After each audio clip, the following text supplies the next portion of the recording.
తన ప్రాణాలే నీవని ధర్మేచగా తన మనసంత నీదని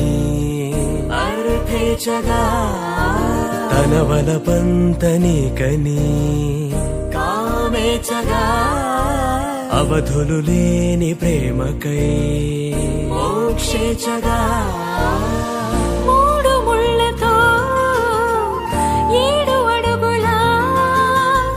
అగ్ని సాక్షిగా ఇద్దరు ఒకటిగా